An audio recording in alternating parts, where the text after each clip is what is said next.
Hello world, Patricia O'Connor and Frida Reva Darcy here. Today, it's twilight. It's Sunday.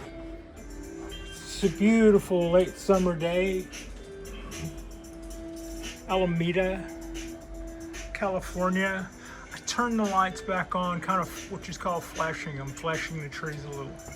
That's what you call it when you turn the lights on past when the timer says they're supposed to be on. I did that for us. I did that for you.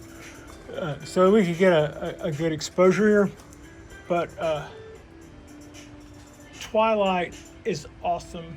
I absolutely love twilight. Today was another scorcher. It was pretty hot today. Not as hot as yesterday. Yesterday was we were like 90 degrees up here, and I was like watching damage on some of the heat finicky in real time. Looking at you, Dawn of the Deadwood. Yeah, all of this, and it's not like this foliage dropped. It just baked. It didn't wilt, it just baked in place, turned that orange color. And sometimes when you touch it, it's okay. And the next time you look a couple of hours later, it's not. A couple of hours later, it's not. That's what kind of day today was. We pretty much made the most of it, though, as far as resting up and taking it easy, and we were able to water a little bit later because the wind wasn't as windy today. Yesterday I did a project on the balcony where I wanted to lessen the amount of runoff or run through that I had on this large pot for my Ponderosa. So I drilled a bunch of more holes in this deck directly underneath it, because I had originally had this tree here and I drilled that right directly underneath it, and because of the lean that everything is on so that it'll drain correctly, that's what all those jacks are doing. It was just as much of it was going over the side over there, and if it goes over the side over there, it goes over the side in the front. I couldn't see that, but I suspected that was what was happening. So yesterday, that was our project. I marked with masking tape where the tree sets, and then I hauled the tree in, and then I drilled a bunch of holes in that same spot. And then I took my my large right here in front of me, my large watering can. Well, if we're just going to put it right in front of me like that. I took the large watering can and I watered that thing as if it were the biblical flood, and then looked underneath. I didn't have to look totally underneath. I saw that the holes were working fine, except I still had quite a bit of runoff going over the side. So I amended that, and it's now in that tray, which now has holes in it also. In the same place those other holes are, so that's no longer going to be a baking tray. I'm afraid it has holes in the bottom for drainage, but now the water would rather go out of those holes before it has enough to accumulate to go over that lip, which is that lip. Anybody else want a lip? All right, so that was our little accomplishment there. I mentioned that in yesterday's show. That's going to make no sense if you don't see this in order, which why would you? But this is a little view of that and how that came out, and my afterthought after my first just drilling more holes didn't prove to be quite proactive enough. Speaking of past projects, also this is how our trident maple turned out after I pulled everything back here to uncover it more, so that I can take more of apart. And how little, what this watering looks like. What is that going on there? That almost looks like a scar, but I haven't cut anything there that I know of. Anyway, back to that point. This is the milk jug. It has got some shrink wrap around it to hold it in place. It's not watertight. I got little holes punched in here.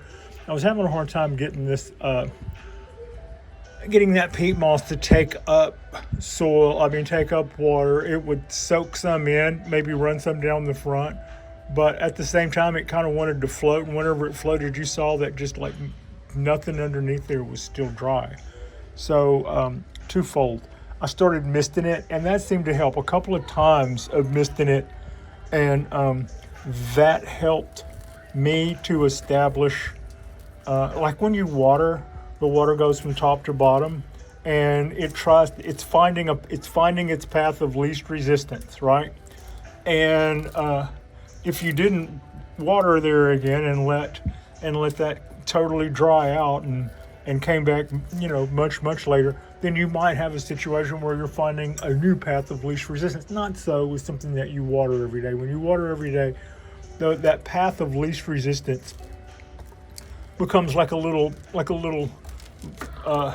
bank, a little creek bank or a little river bank underneath the soil, and the microbial stuff that goes on is used to those pathways of least resistance. So if you have trouble getting water to take in on the surface of something, be it in an area right here, or be it whenever you get surface tension because your soil is dried out, and so you add water, but you see that it kind of bounces and runs off, and you can still see, and you can kind of see it still looks shiny where you're pouring water in it, where the water isn't really penetrating. That's the one time that I kind of recommend going over. You can mist that down just in a couple of quick squirts, and then go back over that, and it'll take up water a lot easier. That's not really a weed. No, it's just kind of pulling at this crudola while we were discussing other things. I think this is doing well. I see a lot more roots than I saw in it earlier. This is also I'm better able to tell what's going on there as far as whether it's too dry or too wet or anything. That was a good solution. So that's what's going on there on the trident. Maple, I thought this was going in. I was thinking that this would probably be more of a Japanese black poncho, because it wasn't. I need some chopsticks. It wasn't just a minute ago. Just by a minute ago, I mean a couple of months ago. Let's see. Back in June, Frida, we did the candles on our Japanese black pines. So while we and by did the candles, I mean we went through and cut the candles that were the new buds that were coming up on some of our trees, but not all of them. The ones that we did the candle cutting on would be the ones that have not been repotted this year, and are in a bonsai pot.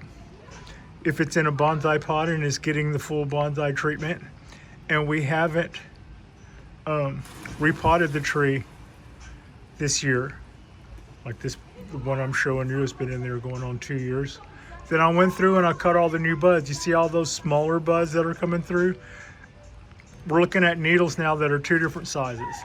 The big ones that you see there, those are last year's needles, because last year I didn't do needle pruning. I didn't do needle pruning because I just repotted the tree. The small ones you see, those are this year's. That's the second round of this year's after I cut loose the first round. And here, where I am in the Bay Area, those are still going to grow out for a little while longer. It's not fall yet, and they're going to grow out until fall. There's another one. Just grab it by its head, Pat. It'll be okay.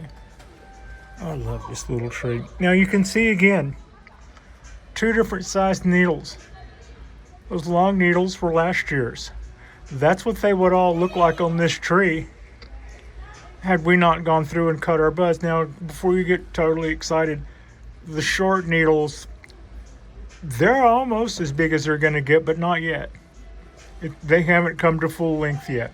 When they get to full length, now where we cut all of those buds loose, so say there was 6 buds on this little tree that I cut loose. Well, those 6 buds will have been replaced themselves by a factor of 4, probably 3 or 4 on average. So now I've got 20 buds there, and I'm just throwing numbers out because 3 or 4, you take one and you turn it into 3 or 4. So we turned about 6 into 18 or 20. That's what I'm saying. So I'm going to go back through, and you can't even see all the buds for the buds.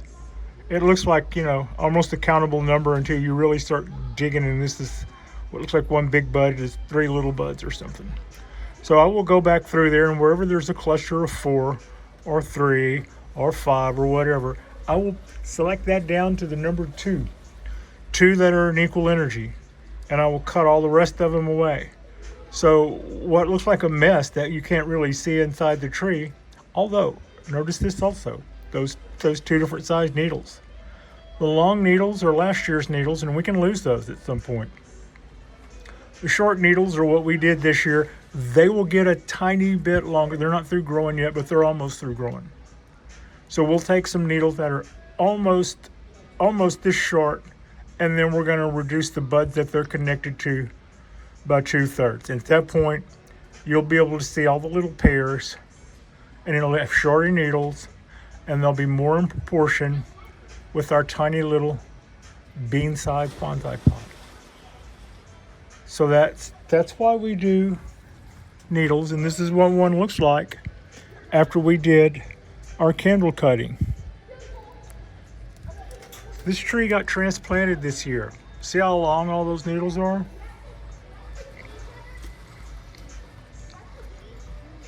Also, transplanted this year. Really long needles. Also, I don't have to move that one. I'll just take camera down and show you.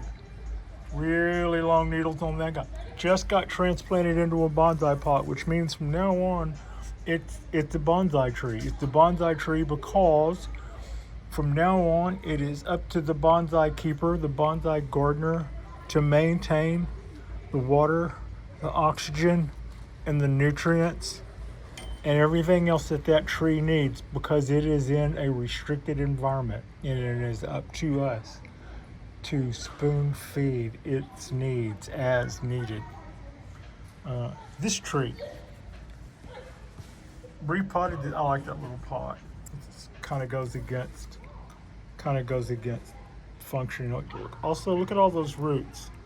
All those roots are this little tree's hedge against high heat and being disproportionately prone to high heat. Smaller pots are disproportionately prone to dry out and or get hot enough to fry little trees. So if you notice, all of my little trees are in substrates. It's their little hedge against that. For that very reason, we don't clean up those escape roots until winter.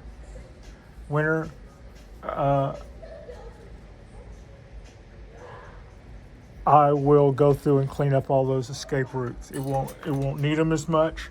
It won't need them at all. And at that point, they're counterproductive. So last one, 20 year from seed. I did candle and needle reduction on this tree until I just made it look pretty bare, and it's starting to come back. And when it comes back, all of our needles are going to be way more uniform, and it's just going to look gorgeous. It already looks gorgeous, but that's what it looks like after a pretty extreme amount of candle cutting and needle pruning. You can see some needles on there that are sticking out a little bit longer. Again, those are last year's needles. When I did a reduction on this tree like I did, the idea was to leave some to make sure that our tree was still moving. But by reducing so many needles on the top and reducing slightly less on the bottom, we made sure that this tree knows that all of these bottom branches are very, very much important in a matter of its future keeping, because trees want to be apically dominant, which is to say that it would kill off lower branches in favor of growing higher and higher and higher. And we want to keep our bonsai short, and by doing that, we go through and we even out the pairs of needles from the top of the tree to the bottom. And if the bottom already shows any sign of weakness, we'll thin more on the top, leave more on the bottom. and that is how we even out the energy on a Japanese black pine. Also, that guy is overdue for a repot. It is. It's doing great. It doesn't show a lot of the signs of things that would need repot. It needs repot for the sole reason that it's rising up. It's rising up in this pot a little higher. So that tells me I need to pull it out of that pot and take some of the roots, cut some of the roots off the bottom, put some new fresh substrate down there, and tuck that guy back in. I'm not going to do that this year, but that's just an observation. I think we're sitting up in the pot about this much too high, maybe. All right, so Japanese black pine trees. Oh, loss. Oh, darn loss. You never move away from loss. And there's some things that hit us that we don't lose from. This tree here, this little ponderosa, looks a little beat up right now. It's not. It's pretty healthy. If you were to ask it how it's feeling, it would probably tell you it's feeling pretty good. All of these really crispy looking needles are from our heat spell last year. We're still going to show signs of that because this guy hangs on to its needles for a couple of years. So that's kind of what goes on there. But then other, this guy suffered that much heat damage. Our larger ponderosa also suffered some heat damage, but heat damage is one thing, and I dropped all my skewers. Heat damage is one thing. What we don't want is heat death, and I got these skewers so I could go through and flip out some of these spent needles that are laying in here, that I see laying in here. Okay. Boom. This little tree. We lost this little tree, and we are about to lose another one. And I'm kind of sad about it. You can see the color is off on that one colander girl. That's where it originally was. I noticed a week ago that its color looked bad, and it has not recovered. So I reached over there and grabbed the tree, and I set it over here and had a close look at it. Didn't really do anything except looked at it close. The observations that I made on that little tree is the colander substrate. You can see that the pearl line in that colander is a lot darker. Well, it does have a little bit more ball gold in it. It's also wetter. It might have been that the plastic wrap here was keeping the tree from getting watered, and that stayed overwatered and this stayed underwatered. That might be what happened. That might not be it either. I also bent the tree. This tree had a lot of good motion in it, but I thought it was lacking a little bit of motion at the bottom. So I put a hard bend at the very bottom of it before we potted it up. I normally get away with that, and I've done much more. And it may be that the tree isn't gone, but I'm thinking this tree has started doing a change in color. And what I have done in the last couple of days is the following. Moved it out of the direct sun and wind for yesterday when our heat was the highest, and our wind was also about 12 knots. So I did that. I also made the discovery that it seemed like it might have been dry in here, like it wasn't getting wet enough, and then too wet down here. Maybe I'll let that happen. Maybe there's not enough roots down there in the colander. I wouldn't necessarily expect them to be, but what I didn't expect is that I wasn't getting enough water down there inside of here, because maybe this was tucked over. I say maybe, I'm not really sure.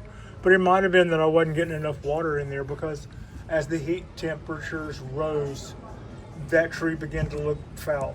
Also, that tree has been in that colander less than 6 months. So our possibilities are underwater, overwater, no water because of an obstruction to the top of that. It didn't survive repotting, but it took this long to tell us.